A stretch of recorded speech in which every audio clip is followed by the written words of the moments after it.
Oh yeah, it's Disco Star-Lord, people.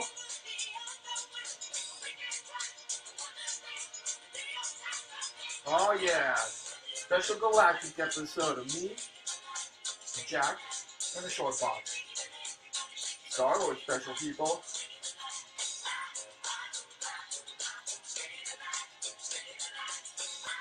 Alright, let's get down to it. Alright. Enough out of you BGs. Shots first, of course. Shots always first. Obviously, with the mask, shots are a special problem. Boom. Nobody drinks shots out of a straw unless you're wearing a Star Wars mask. Star-Lord mask. Of course, one for my Facebook homies, one for my YouTube homies. Let's go. All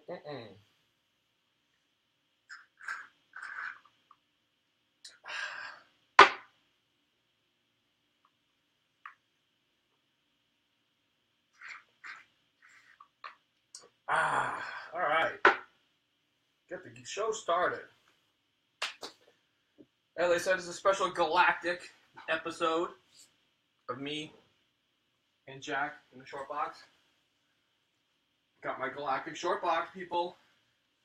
Special Galactic Short Box. All my Galactic comics. Not all of them. Some of them. Alright. That way. There's one tab in this one. Of course, let me give it away. It's Guardians of the Galaxy, of course. Fix my mask a little. Alright. Pull up a chair. Do we have any full disclosures? Oh, okay.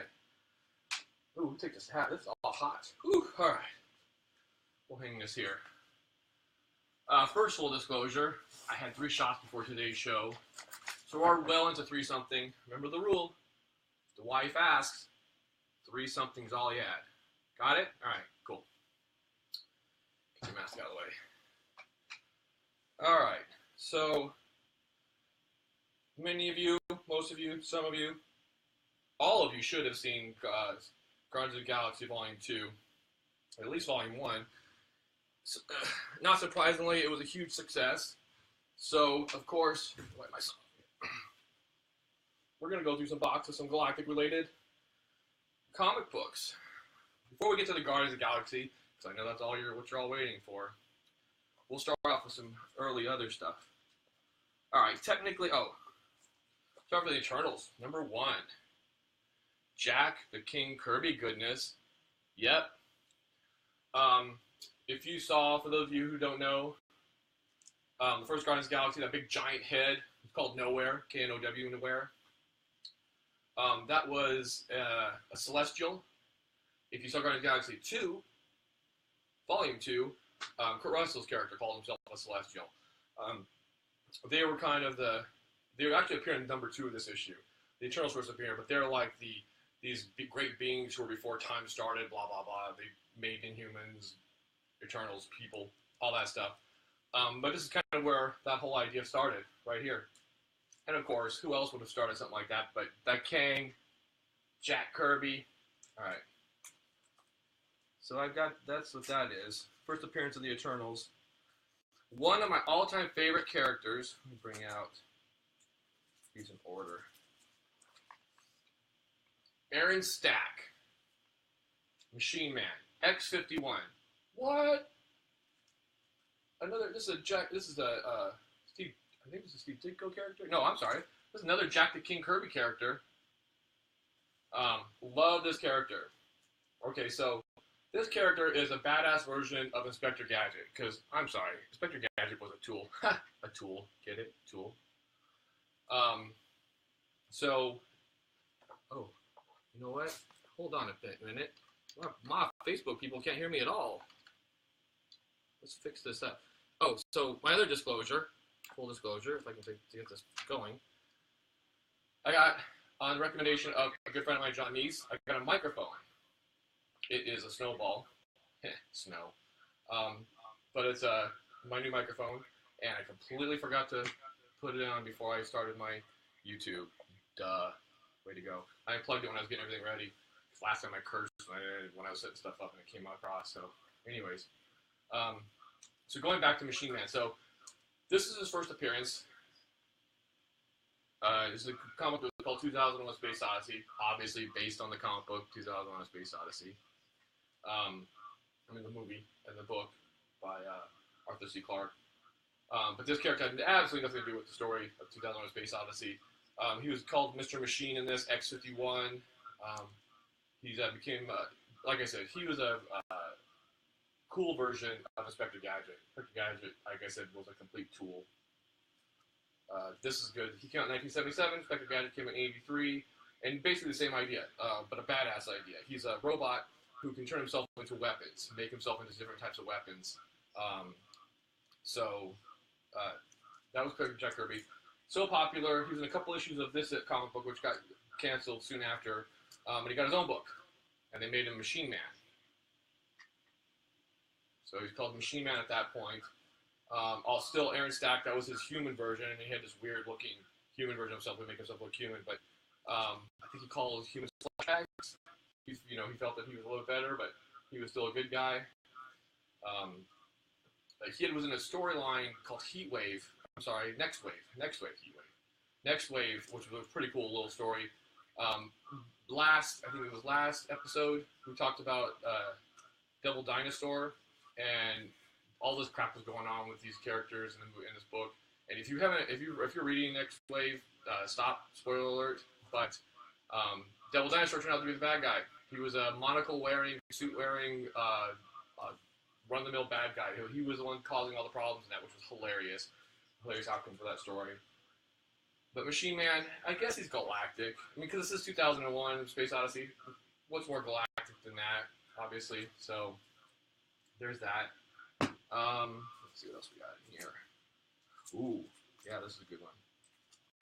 Alright, so, again, especially if you saw Guardians of the Galaxy the first movie, you know about the Nova Corps. This is the first Nova. Richard Rider. The first and best Nova, in my opinion. You haven't seen him in the movies yet. You should. I don't know why he's not in the movies. He's turned out to be a badass, especially in Annihilation War. But this is where all the Nova stuff all started in this book. I loved this book as a kid. I think I got the whole run until they canceled it. But yeah, Richard Rider, the original Nova, and then you find out there's a whole Nova Corps and Annihilation War. They all get wiped out, and he gets up. And they don't play this much in the whole thing with the Nova Corps, but there's this thing I think it's called the World Mind. It gives them their power, it gives them their knowledge, it lets them know how to fight, because they're basically a police force of the galaxy. And when the Nova Corps gets wiped out by Annihilus. Annihilus is a bad character. Let me just tell you, he's one of my favorite bad guys. But him and his force wipe out the whole Nova Corps except for Richard Rider. So he ends up getting the powers and the complete knowledge of the Nova Corps, and becomes basically a badass. And he is the true love of Gamora, despite what the movies tell you. But he died, so now he's gone for now. But he should be coming back. I think he's coming back. He's come back. I'm not sure, but he should be coming back. Let's take a shot to the homie who died. Cheers, everybody. Cheers.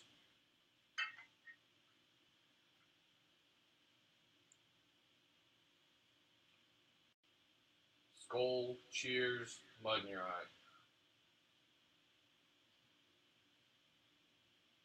To Richard Rider. Alright, back to the box. Let's see what else is in here before we get to the Guardians of the Galaxy stuff. Oh, here's another one. Cool. Captain Marvel. Marvel's version of Captain Marvel led to a lawsuit with DC because Shazam technically is called Captain Marvel. He's actually Captain Marvel, M-A-R-V-E-L-L.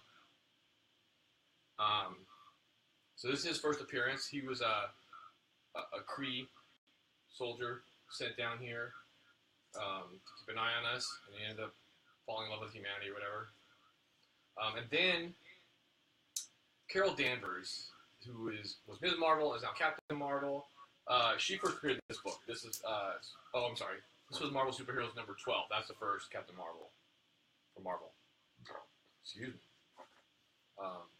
Number 13, first appearance of Carol Danvers. She wasn't Ms. Captain or any kind of Marvel at this time. She just worked for the Army, I think, Air Force, I believe she worked for. But that's her first appearance. More on her soon. I think next. Let's look what else is in here. Oh yeah, right off the bat. Ms. Marvel. Carol Danvers. So, there's a movie being made. I believe it's being released in 2019, starring Brie Larson. Hot blonde, because Ms. Marvel is a hot blonde. But Ms. Marvel has graduated to Captain Marvel. An officer. Hot blonde. Yeah, so Brie Larson is playing her. Right now, based on what I've been reading, she's considered one of the most, if not the most powerful superhero in the Marvel Universe. I like her. I don't buy her being the most powerful, but okay. I mean, the Sentry's dead, right? So, who else is going to be the most powerful? Thor lost his hammer and whatever. So, but there is another Marvel. This Ms. Marvel. I cannot recommend this comic book highly enough. Even if you don't read comic books, get a trade. Read the first trade of Ms. Marvel. This character is the first Muslim character, and this book is an awesome book because it's not just about her having powers and her being a superhero. It's a lot about her family and being a Muslim. Her story takes place. She's based in New Jersey, so it's a lot about that and about how her family, her parents are not necessarily hardcore Muslims, but they expect a certain amount of respect and her to do certain things, her to do things the right way, but they also are very understanding of their teenage daughter. And there's a whole hint that her mom might suspect who she really is. But this book is awesome. And this book, I think I told this story in episode 1, the origin episode. This book, so when the news found out that they were doing a Muslim character, that Marvel was doing a character based on a Muslim person, they wrote an article about it. I'll tell this really quick, because I know I told it already. But I told my local comic store, LCS, for those of you who don't know, that this book was coming out. I told them, buy as many as you can. So they did. They bought a whole bunch of them. And I bought one. Because I'm like, I got a bunch of them. If I want to buy another one, I'll buy another one. Yeah, by the next few days, were gone. This book's about $80 now. I don't know if I'll sell it. By the way, I've been thinking about starting like drinking games while I watch. So if you want to bring drinks with you, beers, whiskey, vodka, whatever you drink. I was gonna start a drinking game saying you take a shot every time I say but you guys have stopped watching or vomit all over your computers by the time I said that. I'm really trying to cut out the ums. So, anyways, Ms. Marvel, freaking awesome. For people who don't read comic books, I think you would enjoy this story. It's really a really good story. I've yet to be to the point. This is like I have this saying about some books that I really like, and it's like once I finish the issue, like when's the next one come out, and why don't I have the next one? I've got to wait a month for the next one, and this is one of those books. It never ever has yet to disappoint me. It's well written throughout all the writers that it's gone through. What else I have in here? Let's see, got some more Marvels. Oh, here we go. Oh, there we go. Everybody drink. So, if you've been paying attention to the Marvel Universe, Thanos has been obviously showing up here and there, sometimes sporadically, sometimes in huge chunks, because he's huge. And the whole point is to get the Infinity Stones from the Infinity Gauntlet. If you've been watching the Thor movies, you know that Odin has the Infinity Gauntlet stashed away. Whatever. Or he did. I think it got stolen. I could be wrong. Okay, basically, if you saw Captain America Civil War, Thanos puts the gauntlet, that's what he puts on. Infinity Gauntlet says, I'll do this myself. That's the Infinity Gauntlet. Well, its first appearance happened back in 1990. In this book, it's the third series of Silver Surfer. Pretty cool. I love, despite the fact it's the first appearance, I love this cover. It's really a cool cover. See? Thanos and Silver Surfer. And I really wish Silver Surfer was more part of the Marvel Universe, but because Sony owns Fantastic Four. Silver Surfer's part of that world, which I don't agree with. But Silver Surfer should really, really, really be part of the whole Infinity War storyline that's going on. But we'll see. I don't know. So that's the first appearance of the Infinity Gauntlet.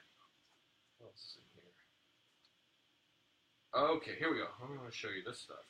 So, if you've also been paying attention to the latest news, you know that the next two Avengers movies are going to be based on Infinity Gauntlet. I think the first one's called the Infinity War, and they've been hinting that, or there's a rumor out. I said, so everybody drink. Infinity Gauntlet's going to be the second storyline, I think, second title. Someone let it out.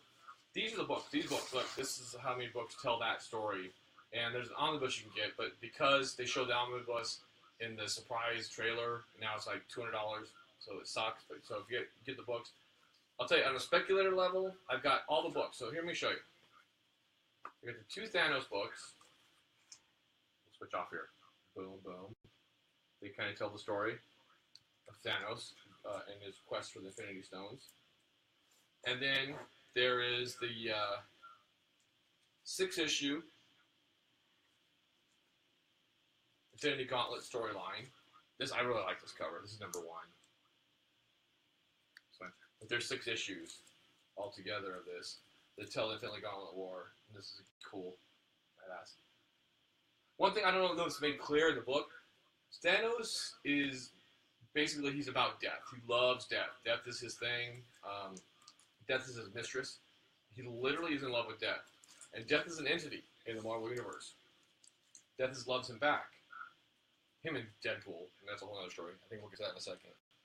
And then there's this Infinity War. This is a cool cover too. Everybody's mad. Bring it. That's the bring it. I'm gonna bring it. Bring it. Bring it. So, yeah, this is also 6-issue war. Oh yeah, here we go. So, Adam Warlock. If you've seen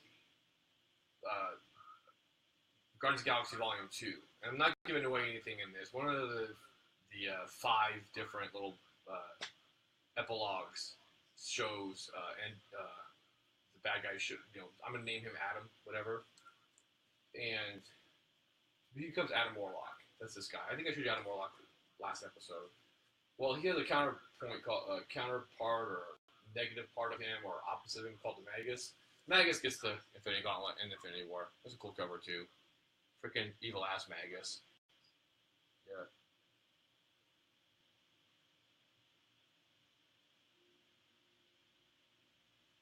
What's the first? Okay, I'm reading someone. Oh, Binary. Ooh, that's a good one, Binary. Brian, I don't know the first appearance of Binary. I'd have to look that one up. I'm pretty sure I have it because I know Binary. But I don't know the first appearance. I'm stumped. Don't know. Okay, so Infinity War. Oh, so the speculator of me, while back, long time ago, I figured out, hey, buy the books. And just so you know, I know people especially collectors, have a beef with speculators. As I explained in episode 1, I do both. I'm mostly a collector, but I'm very, let's say, I'm 52% collector, 48% speculator. Because anyone who does drugs sells their drug to support their habit. My drug is comic books. I sell comic books to support my habit. And I'm pretty good at it for what I do. There's other people better than me that are part of groups that I'm in. But before I joined these groups, I realized once they announce a movie, run out and buy the freaking comic book. Get it early. Because, and I'll tell you why, there's a book coming up that explains this whole thing. It made me realize why that should be done. So when I got hints that there's going to be Guardians of the Galaxy and Avengers, I thought, and Thanos, especially Thanos, and that's where the speculator in me began, or really got fired up. I was sort of a speculator before that, but when Thanos appeared, it got me going. I said, everybody drink. Anyways, the Infinity Gauntlet, I was like, it's got to be coming up. So I bought these books. I bought these two Thanos books. I bought separately. I think I paid $30 for the two of them, and that's a pretty good deal because they're worth a lot more now. The Infinity Gauntlet. I bought the entire set. This Infinity Gauntlet, Infinity War. Even the guy even gave me Infinity Watch, Warlock Infinity Watch. I think he charged me $50 for the whole set, which was freaking awesome. I think shipping was, because if you speculate, you got to add shipping in because that's a cost. I think shipping was $6, so total $56. Now, probably at least double that for these books. And I say that saying that, yeah, they're worth a lot. I haven't read them yet. I want to read them first. Books that I sell, I read first. I want to read them. I want to know what's in them. We talked about this whole, again, the origin episode, the first episode. I talked about the fact that, certain, I used to buy books because I couldn't buy trades. When I was a kid, there was no such thing as trades. So I would buy the books, read them, and that's how I am now. I've got to read the book before I sell it because I want to know what was in that. I need the knowledge from those books. Knowledge is power. So, Infinity Gauntlet. Anyways, be ready for it because it's going to be an awesome, awesome movie when it comes out. They're doing a lot. It sounds like Marvel's really pulling all the stops for this one, and they should because they freaking kick ass on their movies. Not to say DC doesn't. Looking started on BVS, I actually enjoyed BVS, so I'm not going to take any flack for people who didn't like it. And I'm really looking forward to Wonder Woman. I'm a DC and a Marvel person, so I want to see them both succeed. Because both of them succeeding is a good thing for everybody. Alright, okay, we've gotten to the Guardians of the Galaxy tab. Alright, let's start it right off. Let's start it off. Marvel Superheroes 18. The first appearance of the Guardians of the Galaxy. This was 1969. Gene Colan and... I'm sorry, I feel so bad. I can't remember the writer. This is the original Guardians of the Galaxy. And if you saw Volume 2, you recognize it. Well, of course you recognize Yondu. This is the Yondu. Mary Poppins, everybody. Mary Poppins, y'all. He was part of the original Guardians of the Galaxy. Everybody drink. Martinez, you saw him. He was Sylvester Stallone's character, Starhawk. He was there. And then there was the other two, Astrovance and Charlie 27. These were the original Guardians of the Galaxy.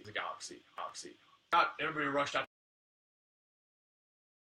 to get this book. And it is worth some money, speculator-wise. It's a pretty good story.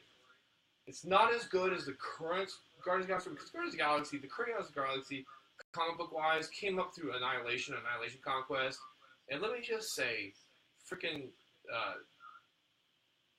Lanning and Abnett kicked ass. And I don't like to cuss on this, but they kicked ass with the Conquest stories. There would be no Galaxy in Marvel if it wasn't for the two of them. They're called DNA. Dan Abnett and Andy Lanning. They created what is currently the Marvel Galaxy, which is currently Guardians of the Galaxy, which there would be no Infinity Gauntlet without those guys. I'm sorry. You can argue with me all you want, but you'd be wrong. Those two guys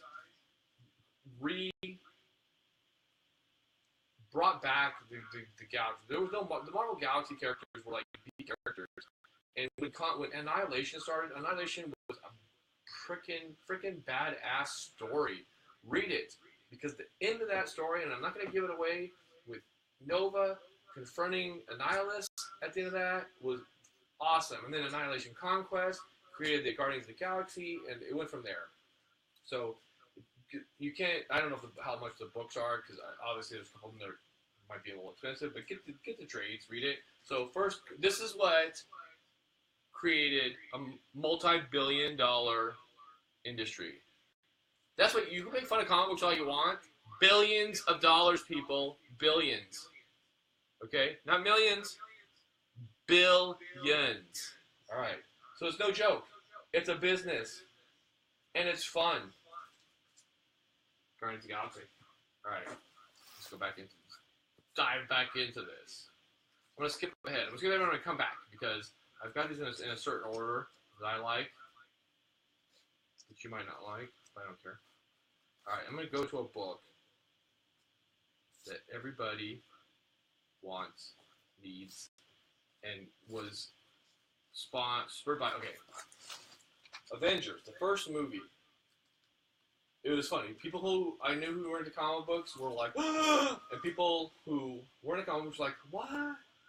And now we all know, and now both sides, most of the sides, know who Thanos is. If you saw the first Avengers movie, and at the very end you saw Thanos was the freaking perpetrator of the whole thing, you were like I said, if you knew who he was, you're like, holy moly.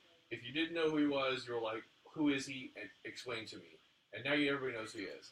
Well, there's a book. This is it. This is Invincible Iron Man number 55. His first appearance. His first appearance of Thanos. This book, prior to Avengers number 1, mint condition, you could have probably got for $10. If that. $10. After that movie, mint condition, you'd be lucky to find it for less than, I'm going to say, to be conservative, $600, probably more like $800. But so, this book, just Thanos' appearance alone makes this book worth money. But the fact that, you know who else appears first in this book? Everybody's favorite Drax. Yeah, Drax makes his first appearance. That's him on the cover. I'm sure I can see again. That's what Drax looked like on his first appearance. Much different than he looks like now. This book went crazy after Avengers number 1. Well, Avengers 1, the first movie. Yeah, it took some getting. I paid a lot for this book. It's worth more than what I paid for it. Let's just say it was a struggle. It was a struggle. Because by the time, as I said, I got smart and figured out to buy books ahead of time. But then eventually everybody caught up, which sucks. I wish everybody had stayed stupid. But they don't. Nobody says stay stupid. Everybody educates themselves, which I guess is a good thing. But yeah, it took me a while to get this book. I got my hands on it. I don't know if I'll ever sell it. I haven't read it yet, so I got to read it first. Because, like I said, it's the first Thanos. And I like Thanos. Thanos is a good, evil character. Alright, so, let's go back. Now, having said that, I'm going to go back to the future. But not really. Anyways. So, there's a dispute that I noticed online. I just noticed it as recently as yesterday. I'm going to pull these two out. There's this one. Look at. No peek. No peekies. Peekies is cheaties. Rhymes. Alright. Before I show you these, everybody take a shot. Everybody take a shot. If you're not drinking, you ain't thinking. But you should be thinking. Cheers, everybody. Happy Friday. Happy Friday. Happy Friday.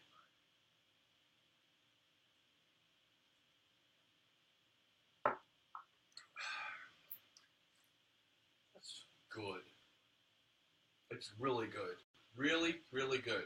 Brand new bottle. The wifey let me buy it. She bought it for me. But remember, 3 something. No more than 3 something. Okay, back to the Guardians of the Galaxy. Current Guardians of the Galaxy. Star-Lord, Drax, Gamora, Groot, everybody's favorite tree, Groot, Rocket Raccoon. Lanning and Abnett created that. They created that creation. And I can say that, created that creation. Let's start from the beginning. Let me start from the beginning. Drax, Iron Man 55. Gamora, been around for a while. Star-Lord, we'll get to him in a second, but he's been around for a while. But he wasn't a kid's comic book initially. No, we'll get to that in a second.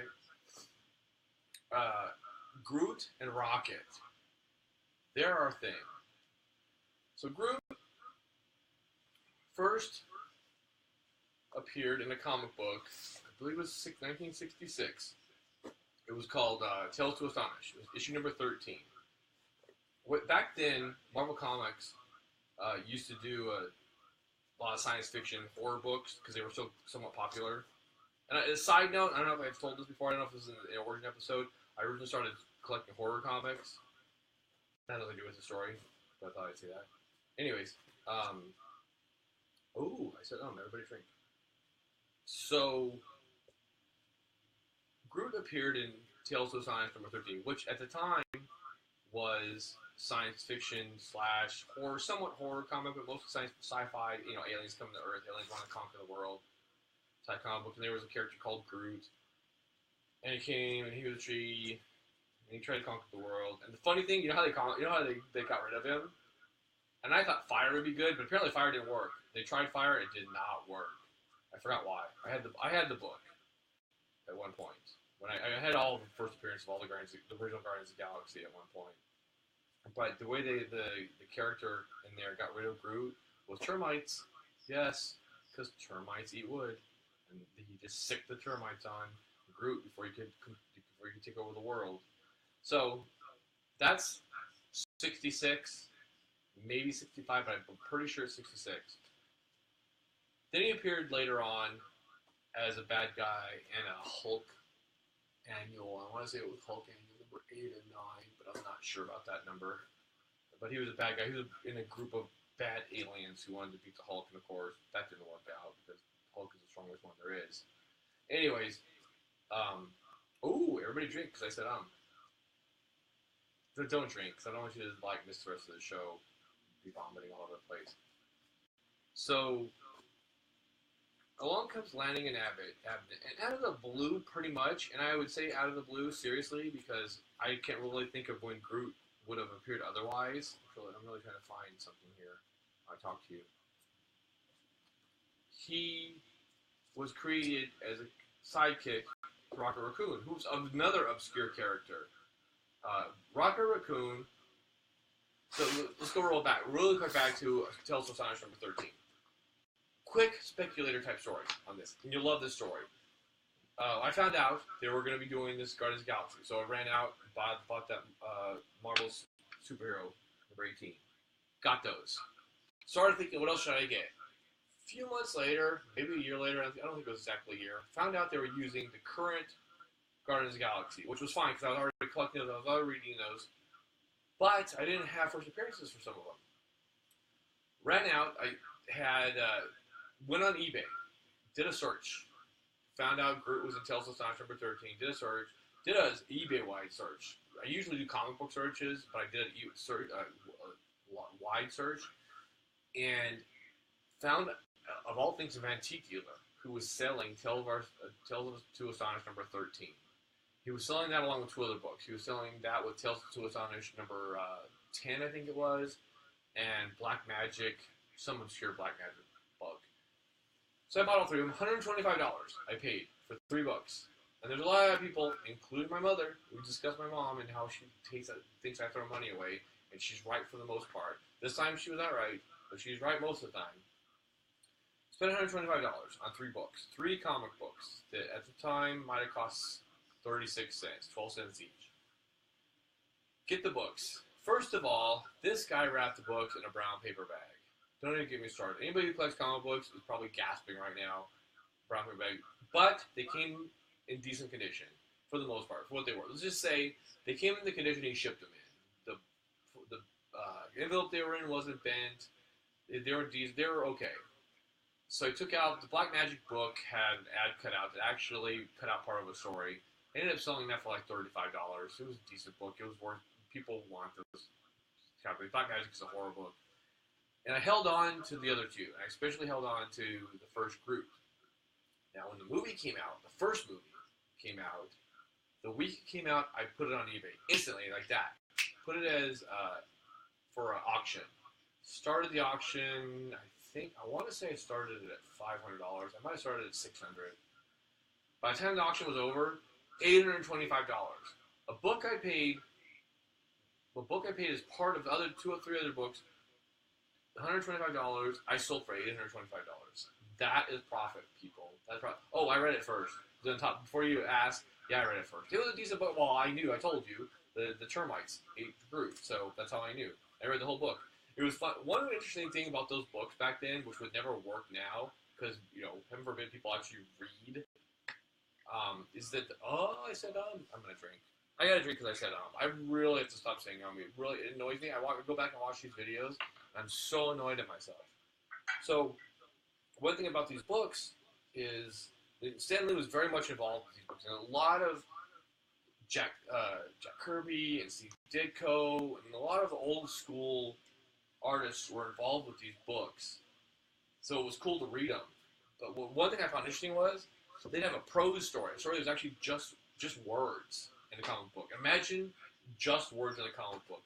The last person that did that was Michael in Watchmen, you know. And even then, I heard people complain, "I want to read words in the comic book." If it's part of the story, but these were different stories. This whole story, it was like 2 pages. Dude, read 2 pages. Ladies, read 2 pages of words. It's okay. It's not going to kill you. That book, yeah, $825 for that book. Amazing. Hold on, I gotta take a shot because I said the word. Cheers, cheers. Okay. So where was I? No, we'll get into the 70s. Wait. Totally got sidetracked before I got to this. Well, you know what? I'll get to these in a second. We'll go back to the Guardians of the Galaxy, the current one's first appearance in a second. Let's go to the first appearance of Star-Lord. Back in the 70s, they did these cool Marvel comic book magazines, and I have a whole box. I have a little short box of Marvel comic book magazines, and we'll go into that whole cool 70s thing. It's a whole other show. But I want to show these off first. First, Star-Lord. This was a magazine called Marvel Preview. It's Marvel Preview number 4. That's how Star-Lord looked originally. It's so funny to see how they looked originally and how they developed later on. But that's Star-Lord's first appearance. And I told you about Groot's. So Rocket Raccoon is a whole different story. Rocket Raccoon, well, not a story, different, but he first appeared in one of these magazines, and then later on he appeared in a Hulk comic book. That side story to that is, I bought that 2 side stories to that comic book. I'm so bad with remembering numbers like that.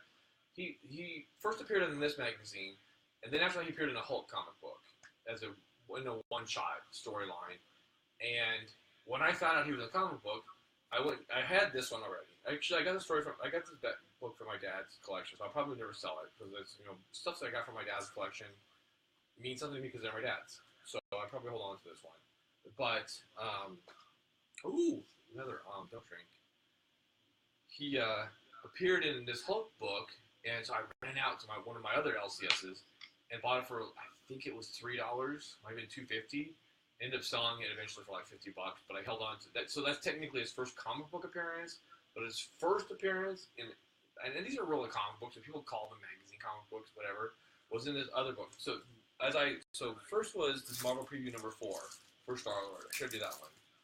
Rocket Raccoon appeared 3 issues later in a book called, again, Marvel Preview number 7. He wasn't even the cover character. Excuse me. His character was Satana. She's a succubus who's actually a heroine, but she sucks the souls out of man when she kisses them. Yeah. Let's go into this one. So, this is really cool. Because Star-Lord obviously was the main character in that book. Rocket Raccoon was not. Matter of fact, he wasn't even the main character in the story he was in. This book's in pretty good condition here. My dad loved these magazine books as much as I did, and I'll go into this later why these are so cool. But let's go to Rocket Raccoon really quick. If you've seen the books, you've seen the movies, and you've seen the current books, you'll know.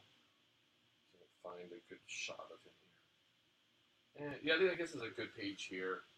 This is him. I don't know if you can see him there. There. But that's considered his first appearance. And think about the fact that Lanning and Abnett took 2 characters. Sure, Drax, Gamora, and Star-Lord were somewhat established. They were still B, maybe C-level characters. They took 2 characters, one from a magazine from the 70s, one from a science fiction book from the 60s, and made them arguably the most popular characters in the current Guardians of the Galaxy. Now, having said that, First appearance of the current Guardians of the Galaxy. There's a dispute, research-wise, but there's not a dispute money-wise, because I looked on eBay before I did this, just to check on this. There's an argument as to when the current Guardians of the Galaxy, the ones you see in the movies, began. And I agree with this, because I was reading the books, and they formed in Annihilation Conquest 6. This is another miniseries, a 6-issue series. Annihilation Conquest number 6. One source cites this as the first appearance. Another source cites this book, Guardians of the Galaxy number 1, as their first appearance. I love this cover, though. I think this cover is better than the other cover. And the other cover is cool, so that's saying a lot. Anyways, if I had to argue about it, Annihilation Conquest number 6 is the first appearance of the present Guardians of the Galaxy. The frustrating thing about this is you would go to a source like CGC. CGC is this company that grades books, and they'll put on the top first appearance, or they'll put special. Why that book is special if it's a special book. Neither of these books are considered special because Guardians of the Galaxy has been around for a while, so they can't even say present day Guardians of the Galaxy, current Guardians of the Galaxy, because Guardians of the Galaxy technically first appeared in 1969, and those characters got their own comic book later on, so it's hard to determine. But eBay-wise, both these books are comparable. Actually, number 1 goes for a little bit more than Annihilation Conquest, but listen. As a speculator, I wouldn't mind owning either one of them. As a collector, I don't mind owning either one of them. They're good. It's a really, really, really, really good storyline. DNA kicked ass on these stories. If you read comic books, go get the trades, go get the omnibuses, read them. You have to read them. They're just wet, good. All right, I'm almost done here. I won't waste too much more of your time. We'll skip past Star-Lord first appeared in the regular comics. Got those two, of course. But Star-Lord. I have to go back for a second. I have to talk about Star-Lord. Growing up as a kid, when I collected comic books with my dad, and I think I explained the fact that there were books that I would read and books that he would read, and there were some books that would cross over. There were a lot of books that would cross over with what we read. Star-Lord was both of our favorites. We loved Star Wars. Loved Star-Lord. We read, when I go to my short box of magazine books, you'll see he appeared in a bunch more magazine books before he ever appeared in a comic book. I'm going to show you. I said I wasn't going to, but I'm going to show you anyways. Because fired up. It's Friday. Friday fired. So I believe is his first appearance in a regular comic book. Marvel Spotlight number 6. Because it says the saga begins, and why would they lie to me? So yeah, my dad read these books. What would happen if we both read the same book, and one of us would read it first, and we pass it off to the other one, and then we'd read it, and then we talked about how good those stories were. Because Star-Lord, he kicked ass. And excuse my language. Okay. I know I'm running long. I might be running long. I don't know. I don't know what time it is. But we'll go real quick. Just got this recently. Have not had a chance to read it. So if you saw Guardians of the Galaxy Volume 2, Mantis, who Drax found physically horrible, is a real comic character. She was in when I started collecting comic books. It was past this Avengers book. One of the first books I collected when I started collecting superhero books, or one from horror to superheroes, was the Avengers. And I loved the Avengers. I loved them. Beast. This when Beast was a member. Yellow Jacket, Mantis, Vision, Scarlet Witch. They were the badass Avengers. They should have called that book the Badass Avengers. That would have set it apart. The badass Avengers. Anyways, stop the ums. The Mantis was before I started collecting, but this is her first appearance.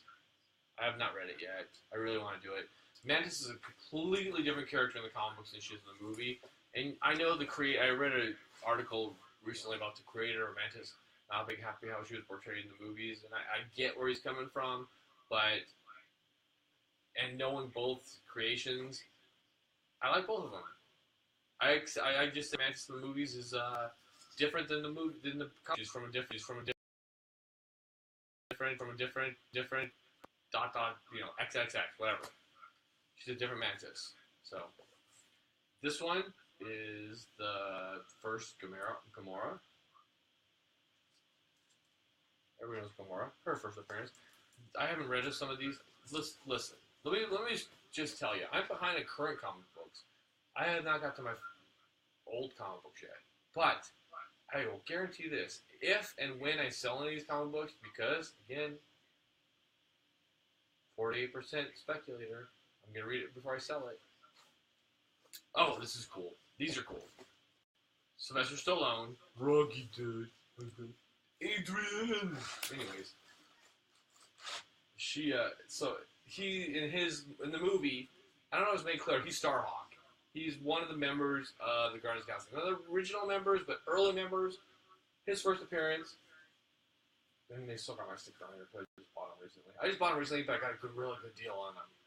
So I'm holding on to them because the rumor is all those characters. If you saw yet again another one of the little vignettes at the end, it was Star-Lord and Martin X and all those other Guardians of the Galaxy, and all them.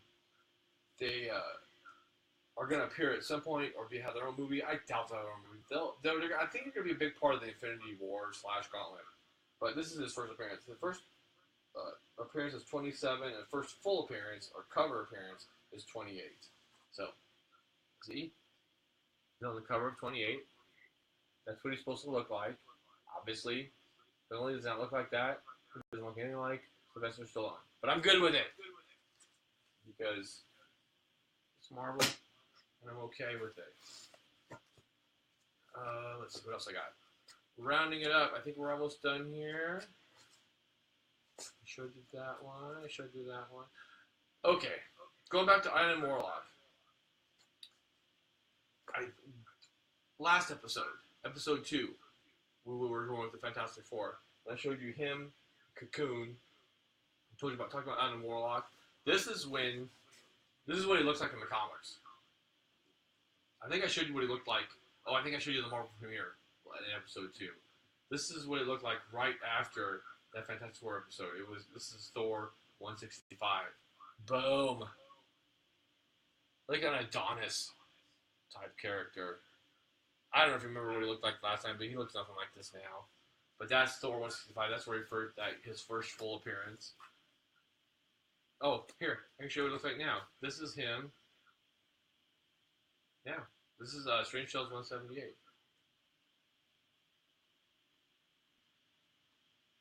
There you go. So we got that.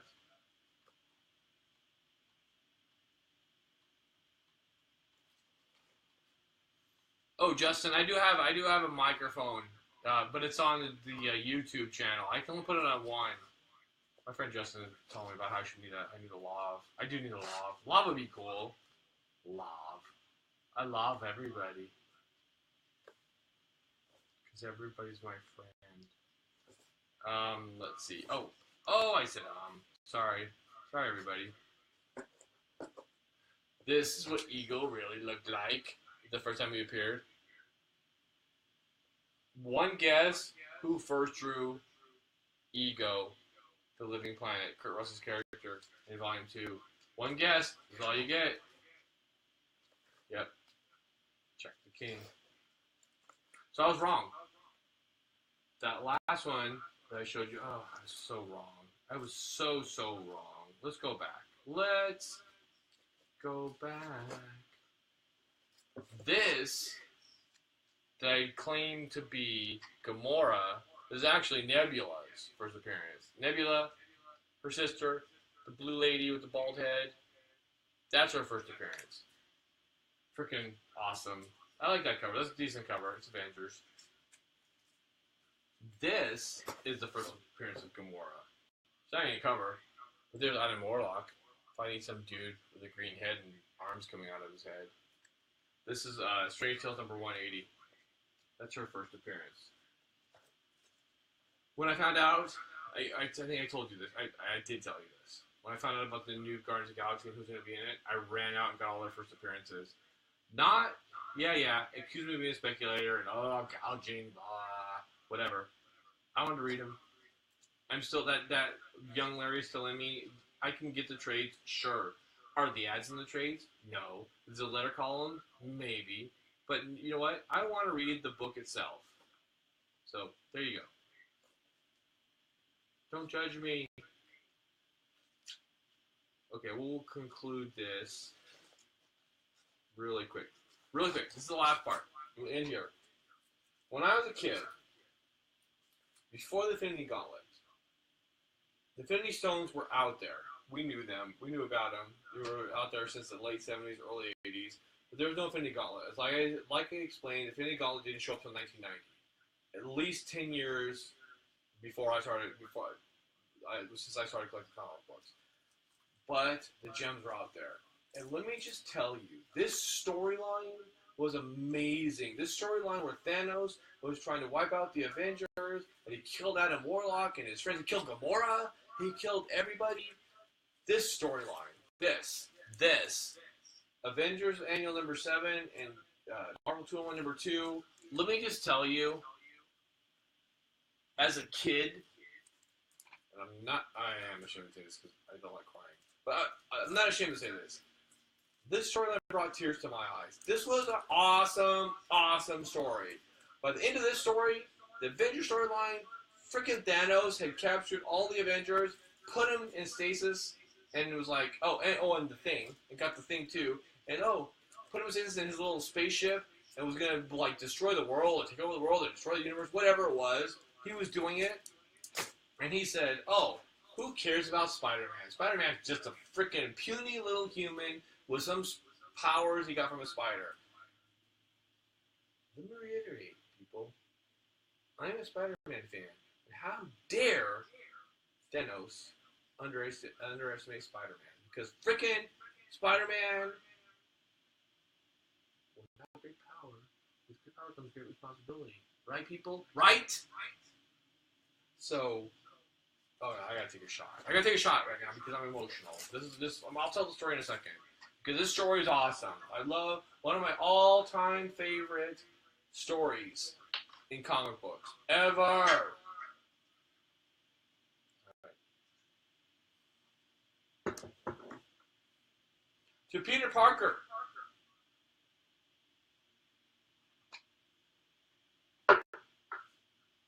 Okay, so Thanos, full of himself. Like, look at this book. Let's look at this cover. Thing is down. He's hurt. There's a Infinity Gem with Adam Warlock in it because Adam Warlock's dead and his soul gem sucked him into it because he is dead. I know, and Spider-Man. Spider-Man. I'm hurt. Spider-Man frickin' saves the frickin' day. He goes, full of himself, Thanos has everybody in stasis. He's got them in this big machine. They're all lined up. Thor and Iron Man and Thing and so-and-so. And Spider-Man's like, first of all, I'll admit, Spider-Man's like, this is beyond me. I am not the person to deal with this. I'm bailing.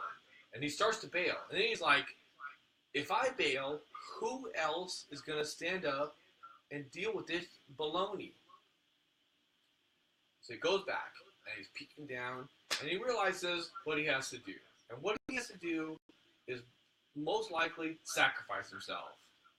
And so what does he do? He jumps down from where he is and plants his body down into this chamber that's holding all the Avengers. I gotta find a picture because this picture I had to stop reading as a kid. I had to stop because it was a moment. I needed a minute. I needed a moment. I want to show you people this picture. This is Spider-Man being his badass self. Because Spider-Man is bad freaking ass. I gotta find it. Okay, so here he is when he decides, okay, yeah, you know what? I am willing to sacrifice myself.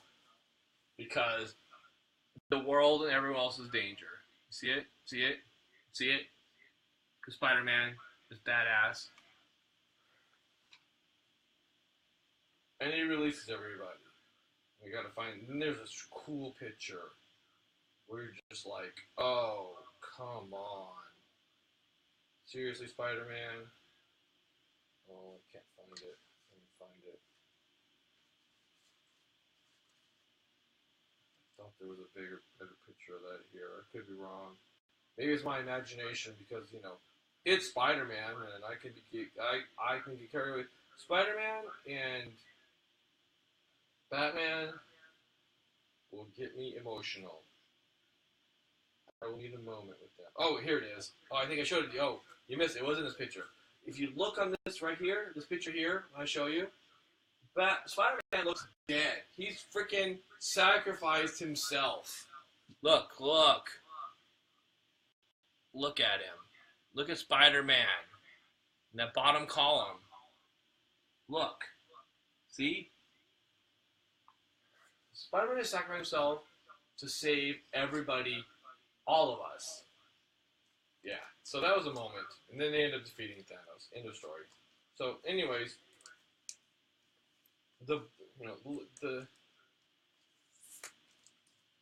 excuse me. Moral of the story is, don't mess with Spider-Man. Because he'll come back to bite you. Bite you. He's a spider. He bites. Thanks for watching. Subscribe, please. Please subscribe. Sorry, YouTube people, about the whole microphone thing. I got a brand new microphone. And I didn't plug it in because I unplugged it, because I was messing around with it, and I was a jerk. So, enjoy. Thank you for watching, everybody. Until the week after next, we'll see. Oh, week after next, I'm thinking might be our 70s magazine episode. I'm leaning towards it. We'll talk more about these magazines from the 70s, especially Marvel. But, Creepy and Eerie Warren, how they dealt with everything. So, thanks for watching. There we out.